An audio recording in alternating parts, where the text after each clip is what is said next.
Nous sommes rue Sainte-Croix à Étampes, dans le cadre de l'agglo apprenante, avec Aurore Daléra, qui est responsable du service du patrimoine de l'agglomération de l'Étampois Sud-Essonne. Aurore, tu vas nous raconter donc la rue Sainte-Croix. Pourquoi s'appelle-t-elle ainsi? Alors la rue Sainte-Croix, c'est une rue importante qui va traverser le centre-ville d'Étampes et elle porte le nom en fait d'une ancienne église qui était à cet emplacement, juste derrière moi, à la place de cet immeuble de ville. L'église était là au Moyen-Âge.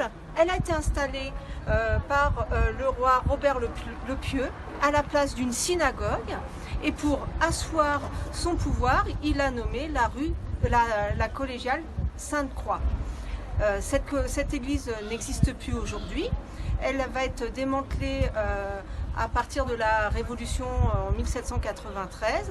Il va rester que des petites parties qui vont être visibles dans les intérieurs de réserves de magasins, ou un petit peu plus loin, quand on descend, il y a une petite impasse qui s'appelle l'impasse aux Conilles, où on aperçoit les chevets qui restent de cette église Sainte-Croix. Alors nous sommes juste devant l'impasse aux Conilles.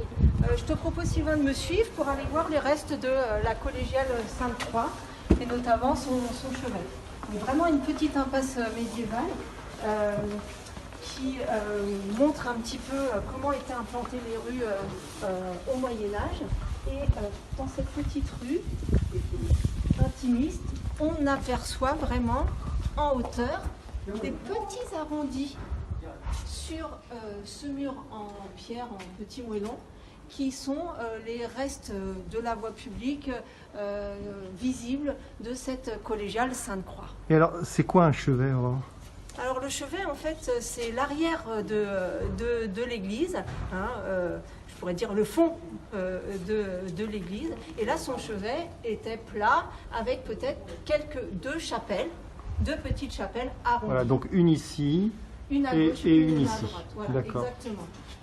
Alors il y a des petites curiosités, notamment cette porte arrondie ici, qui pourrait me faire croire que je suis très grande, mais qui en fait montre que l'élévation du sol entre le Moyen-Âge et aujourd'hui a été modifiée d'à peu près une cinquantaine de centimètres de plus que ça ne l'était au Moyen-Âge. Donc Aurore, pour terminer, là nous sommes donc impasse des Conilles. Est-ce que tu peux nous dire qu'est-ce que c'est qu'un conil?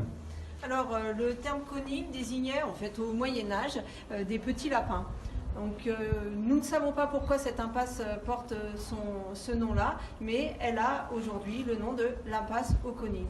Voilà, c'était la Minute Patrimoine dans le cadre de l'agglo apprenante, et à très vite pour un prochain rendez-vous.